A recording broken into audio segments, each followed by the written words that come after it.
ओडिशा विद्युत कर्मचारी महासंघर आंदोलन डाकेरा मो पछरे आपण माने देखि पारथुबे दृश्य ये हूँ कटक सर्कल अवस्था। आमे उपस्थित अच्छु बादामबाड़ी सर्कल ऑफिस सम्मुखरे धारणारत ओडिशा विद्युत कर्मचारी महासंघर यही कर्मचारी माने कौन रही से न्याय दाबी कहीं राजरास्ता को बा ऑफिस सम्मुखरे आंदोलन डाकरा दवाक पड़ा। आसतु सीधा सड़क जानिबा तांकर प्रतिक्रिया। नुआ सरकार गठन होला परे आमे देखिबा पाउछु ठाए ठाए कोठी सरकारी कर्मचारी को आंदोलन तो केउठी अंगनवाड़ी दीदी को आंदोलन कोठी साधारण जनता आंदोलन। तेबे कौन रही विद्युत कर्मचारी महासंघर धारणा प्रतिवाद बा आंदोलन सीधा सड़क आमे पचारिक बुझिबा। मो देवाशीष प्रधान जोनाल सेक्रेटरी टीपीसीओडीएल जोन।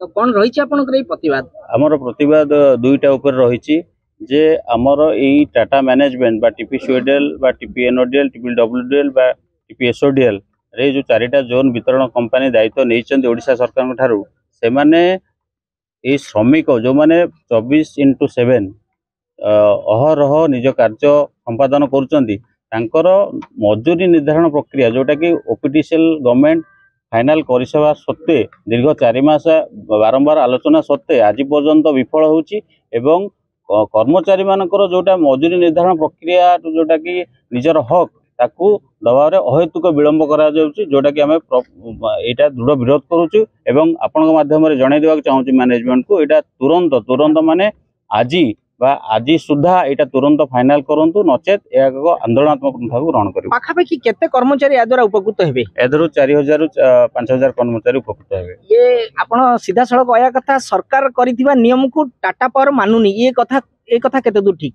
आगे एटा टाटा पावर एथि पय आमे कहूछु जदी गोटे ओपीटीसीएल गवर्नमेंट सरकार ओडिशा सरकार द्वारा परिचालित गोटे संस्थार आदेश को अवमानना करिबा ताकू विलंब करिबा एवं ताकू अहेतुक ढांचारे ताकू बारंबार आलोचना करी विफल करिबा एवं कर्मचारी माननकू आक्रोशमूलक भाबे आपण माने दुखर सहित कहा जाउछु कर्मचारी माननकू आक्रोशमूलक भाबे टाटा मैनेजमेंट चाकरी बहिष्कृत करुछि जो माने निजर जीवन को बाजी लगे काम करुछन्ती एवं विद्युत क्षेत्र में समस्त को उन्नत मानर सेवा दउछन्ती तांको ऊपर आक्रोशमूलक एई अण ओडिया कर्मचारी माने ओडिया कर्मचारी ऊपर अहेतुक कार्यानुष्ठान करछन्ती। Prakash Kumar Swain circle secretary Cuttack circle ये जो आंदोलन श्रमिक भाई एंकर न्याय दाबी एटा टाटा पावर विरोध में डायरेक्ट होउची।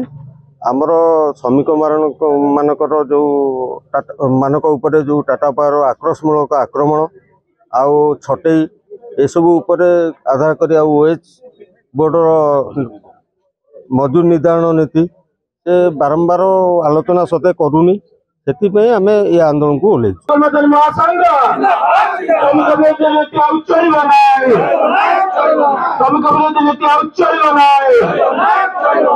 ये धारणा निजर पेट पई ये धारणा निजर न्याय दाबी पई धारणा देइचंती एमाने सत किंतु निजर कार्यरु निवृत्त होई नांती अर्थात समकालीन समय धारणारत कर्मचारी आपत्कालीन सेवा जोगैया का प्रस्तुत अछंती। मात्र तांकर विडंबना एतिकी जे सरकार निर्धारण करथिबा मान मजूरी बा दाबी बा तांकर प्राप्य को टाटा पावर लिमिटेड अर्थात जहाँ को कहते टाटा पावर जे कि पूर्वर ही अनेक क्षेत्र में बदनाम है सरकार तरफ दि जाइथिबा कंपनी की जो घरोई कंपनी की दि जाइथिबा अनेक क्षेत्र में आक्रोशर शिकार होती। अनेक क्षेत्र में आम कटक सहर में देखा पाई टाटा पावर बदनाम उपभोक्ता माने किछि दिन तले जड़े उपभोक्ता अत्यंत रोषर शिकार होई से अन्यायर शिकार होई आत्मदाह दवाई यही ऑफिस सम्मुख में धारणा देते ये खबर आम प्रसारण करूँ।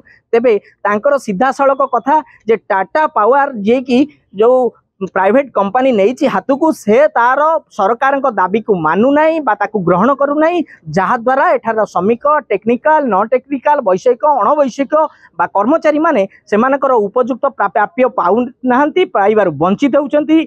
ए कथा नुआ सरकार आसिला खेणी एमाने पुनराय सरकार को जनईचंती। देखा जाऊ सरकार को केतेबेले निद भांगुची प्रकृत में यही धारणारत कर्मचारी दाबी पूरण हेउची कि नहीं आगामी समय कहब अन्यथा एमाने यही आंदोलन को व्यापक रूप करेंगे व्यापक भाव में धारणा देवे जहाँ द्वारा पब्लिक यूटिलिटी बा साधारण बिजुली सेवा बाधा प्राप्त हेबो एवं एथरे निसंदेह ए कथा जीवा पूर्व हुए तो सरकार ए कथा को कर्णपात करि पारंती जदि करि पारंती तेबे एमाने धारणारत कर्मचारी तांकर निज निज कर्मक्षेत्र को फेरीजे। कटक बादामबाड़ी ऑफिस परिसर दीपक आचार्य रिपोर्ट, फोकस प्लस।